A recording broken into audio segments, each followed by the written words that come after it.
पिछले एपिसोड में हमने देखा कि सृष्टि ने किसी छोटे बच्चे की तरह रुद्रा से पूछा, पक्का आएंगे ना? तो रुद्रा ने कहा, पक्का, चलो सो जाओ पर फ़ोन मत काटना। रुद्रा की बात सुन सृष्टि ने ब्लैंकेट डाल लिया और बेड पर लेट फ़ोन अपने कान के पास रख लिया।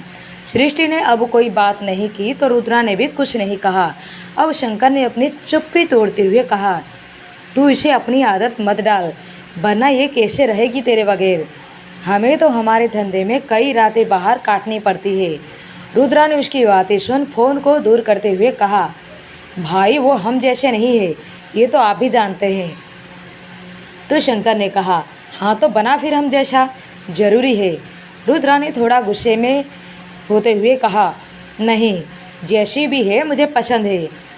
दोनों को गंभीर होते देख कल उन्हें बीच में ही टोकते हुए कहा, भाई ये मिनिस्टर का लड़का हमसे मिलना क्यों चाहता है? तो शंकर ने उसे डांटते हुए कहा, चुप कर, मुझे अपनी बातों में लगा तू। शंकर ने रुद्रा को देखते हुए कहा, इसी वजह से तुझे मना कर रहा था सृष्टि को अपने साथ रखने के लिए, क्योंकि मैं जानता था कि वो तेरी कमजोरी बन जाएगी और फिर तकलीफ उसी को होगी, वो भी हमारी वजह से। वो बच्ची है अभी, मांग में सिंदूर भर लेने से एकदम से समझदार नहीं हो जाएगी वो।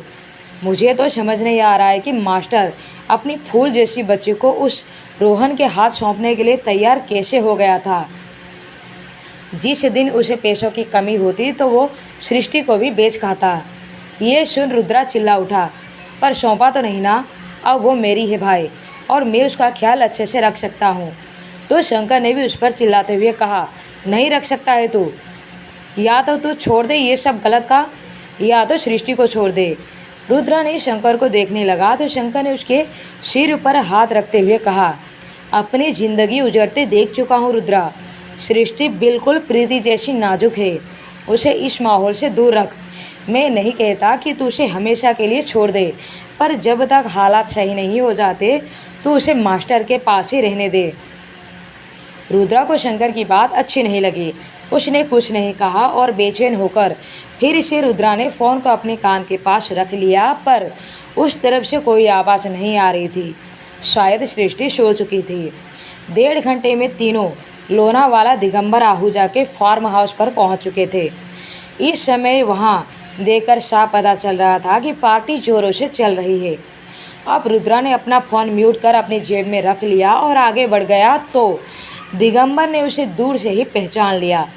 लंबी चौड़ी कदकाठी, कानों में प्लैटिनम के कुंडल पहने हुए रुद्रा दबंग पर्सनालिटी से उसे इतनी भीड़ में भी अलग ही दिख रही थी।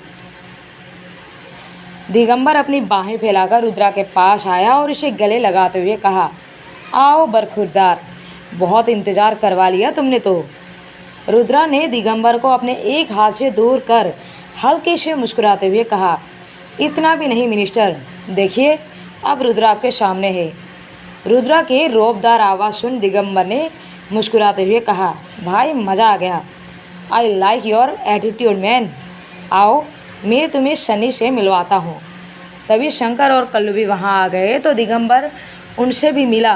फिर वो लोग भीड़ को चीरते हुए फार्म हाउस के अंदर पहुँचे तो एक लड़का वहाँ हॉल में सेंटर टेबल के सामने झुका हुआ एक झटके में अपने ड्रग लिया और फिर अपने नाक को पकड़कर हल्की सी दबाने लगा। उसे देख दिगंबर ने कहा, सनी माय बॉय, ये देखो तुमसे मिलने कौन आया है। ये रुद्रा है जो कि अब तुम्हारे साथ काम करने वाला है। सनी ने एक बार आंखें बंद कर खोली और फिर रुद्रा को देखते हुए कहा, साथ नहीं डैड, मेरे अंडर काम करेगा। रुद्रा ने उसकी बातें सुन अपनी मुट्ठी गुस्से से भींच ली, पर वो कुछ कह पाता कि उससे पहले ही शंकर ने सनी से कहा, पर हम साथ में काम करते हैं, किसी के अंडर नहीं, तुझ जैसे के तो बिल्कुल भी नहीं। मिनिस्टर साहब चलते हैं। तो दिगंबर ने शंकर को रोकते हुए कहा, अरे वो तो अभी नशे में है, मैं उसे समझा दूंगा, आओ तुम लोग पार्टी एंजॉय करो।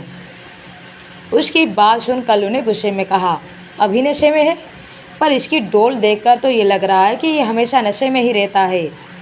तभी रुद्रा ने आगे बढ़कर एक मुक्का शनि के मुंह पर दे मारा और अपनी दांत पीसते हुए कहा, काम करना है ना मेरे साथ, तो शनि बाबा ये याद रखना, मैं एक बार में एक ही काम करता हूँ, इसलिए याद रहे कि कल सुबह 11 बजे मतलब 11 बजे ही मिलना है। वहीं दिगंबर आहूजा रुद्रा को देख कुछ कहने को हुआ तो रुद्रा ने उसे उंगली दिखाते हुए कहा, इसको समझा, अगर मेरे साथ काम करना है तो आवाज़ नीची रखे। इतना कहकर वो तीनों वहाँ से निकलने को हुए तो कल्लू ने बाहर निकलकर बार काउंटर को देखते हुए कहा, चलो ना भाई, गला सूख रहा है। शंकर और रुद्रा उसकी बात सुन मुस्कुरा दिए। तीनों वहाँ बैठे तो रुद्रा ने कहा, भाई इस दिगंबर पर नज़र रखनी पड़ेगी। तो शंकर ने पार्टी में इधर उधर नज़र दौड़ाते हुए कहा, अपने धंधे में विश्वास जैसे शब्दों के लिए तो कोई गुंजाइश ही नहीं होती, इसलिए नज़र तो रखनी पड़ेगी, खासकर उस शनि पर। तीनों बैठकर ड्रिंक करने लगे थे कि वहीं पार्टी अब जोरों से चल रही थी। गानों पर ठुमके लगाती उस लड़कियों के साथ कई रेप्यूटेड मिनिस्टर भी वहां नशे में डूबे उनके साथ नाच रहे थे कि तभी रुद्रा का ध्यान भीड़ में दिगंबर के साथ हंस रहे एक शख्स पर जा ठहरती है। उसे देखकर एकदम से वो अपनी जगह से खड़ा हो गया। उसे इस तरह से देख रुद्रा ने पूछा, क्या हुआ, इतनी जल्दी चढ़ गई क्या तुझे? रुद्रा ने शंकर से कहा, भाई ये तो मल्होत्रा है, ये जिंदा है।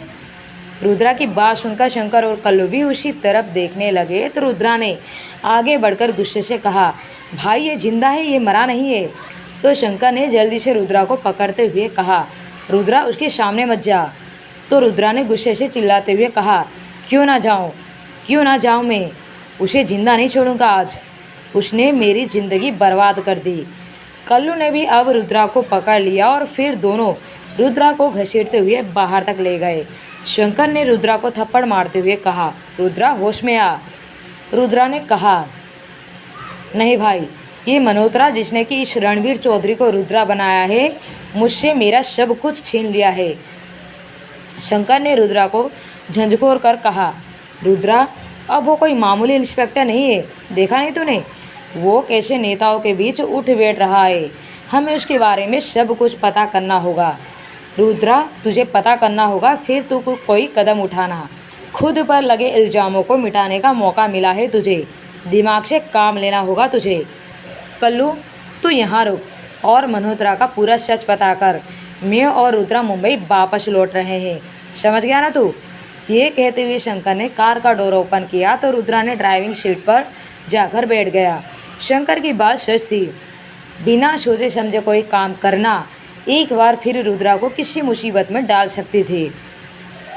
ये मल्होत्रा वही था जिसके मर्डर का इल्ज़ाम रुद्रा पर लगाया गया था, जिस वजह से रुद्रा यानी रणवीर को अपना घर शहर छोड़कर मुंबई आना पड़ गया था। स्टेट लेवल पर गोल्ड जीतकर जब रणवीर ने अपनी शहर का नाम रोशन किया तो इस खुशी में रणवीर के पापा यानी कि वीरेंद्र सिंह चौधरी ने एक बहुत शानदार ही पार्टी भी दी थी। वो बहुत बड़े बिजनेसमैन थे, ना तो उनके पास पैसों की कोई कमी थी और ना ही शोहरत की, इसलिए वो नहीं चाहते थे कि रुद्रा उन्हें पैसे कमा कर दे, बल्कि वो तो चाहते थे कि रुद्रा उनके देश के लिए कुछ करे। रुद्रा ने भी किया भी कुछ ऐसा ही। उसने अपने पापा के सपने को पूरा करना ही अपने जीवन का लक्ष्य बना लिया था। पर कहते हैं ना कि खुशियाँ जितनी जल्दी आती है उतनी ही जल्दी एक बुरी नज़र लगने से छीन भी जाती है। वीरेंद्र जी से भाईजान का पता नहीं किस बात की रंजिश थी, उसने किस बात की रंजिश निकाली ये तो रुद्रा को भी नहीं पता था और ना ही वीरेंद्र जी उसे इन सब में बीच में कभी पड़ने दिया। उस रात रुद्रा अपनी जीत के लिए बहुत खुश था। उसने अपनी दोस्तों के साथ पार्टी कर जब देर रात घर आया तो तब तो उसका घर आग की लपेटों के बीच था। इस सब से रुद्रा को जैसे एक बहुत बड़ा झटका लगा। अपनी बहन की चीख सुन वह अंदर जाने को हुआ तो उसके ताऊ ने अपने आदमियों के साथ मिलकर उसको पकड़ लिया। रुद्रा के सामने उसके माँ बाप छोटी बहन आग की लपेटों में समा गए। दूसरे दिन जब रुद्रा को पुलिस वालों की तरफ से लापरवाही और कुछ सच्चाइयों का पता चला तो वो आवेश में आकर अकेला ही पुलिस स्टेशन पहुंच गया, जहां उसका सामना इंस्पेक्टर मल्होत्रा से हुआ। रुद्रा को पता चला कि उसके पापा ने मौत से पहले कई कंप्लेन किए थे भाईजान के खिलाफ, पर कुछ भी एक्शन नहीं लिया गया तो रुद्रा उसके खिलाफ आवाज़ उठाने लगा। वहीं रुद्रा की आवाज़ को दबाने के लिए मल्होत्रा ने रुद्रा को ही मारने की कोशिश की, पर रुद्रा उस सब पर भारी पड़ गया।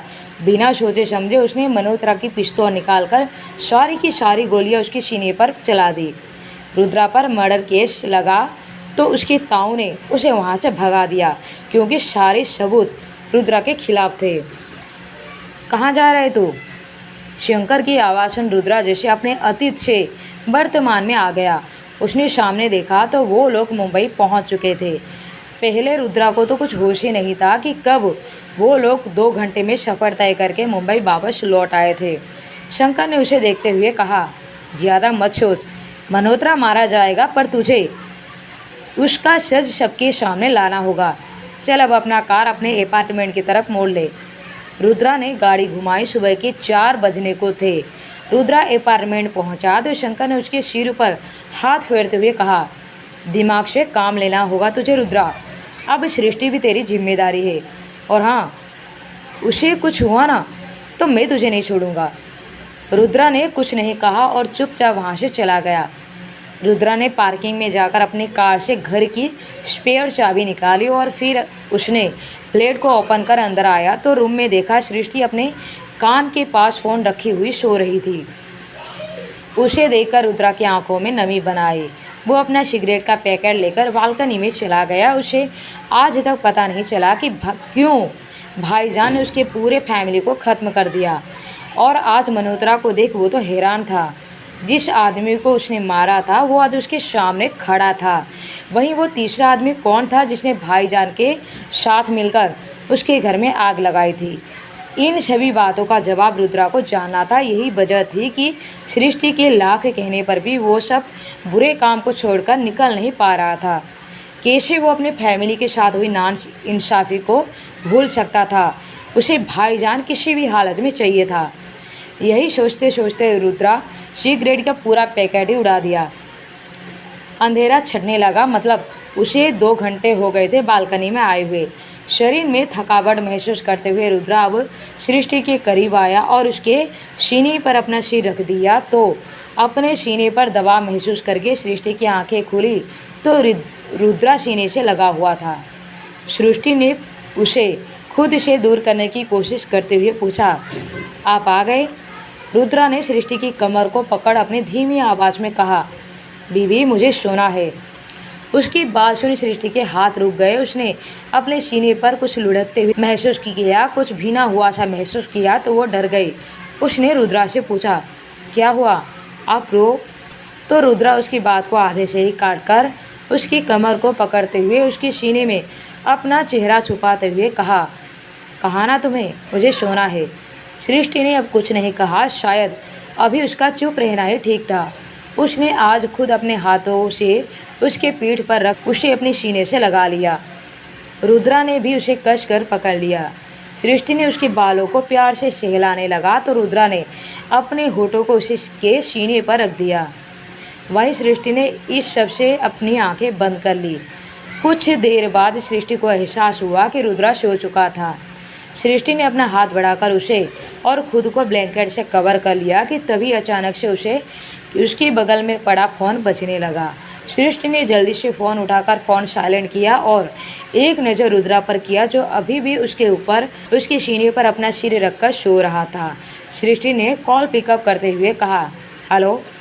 तो दूसरी ओर से तान्या ने कहा, चलेगी ना आज कॉलेज अपना मार्कशीट लेने? कल तो मैं यमराज को देखकर डर ही गई थी, इसलिए तुझे कुछ बता ही नहीं पाई।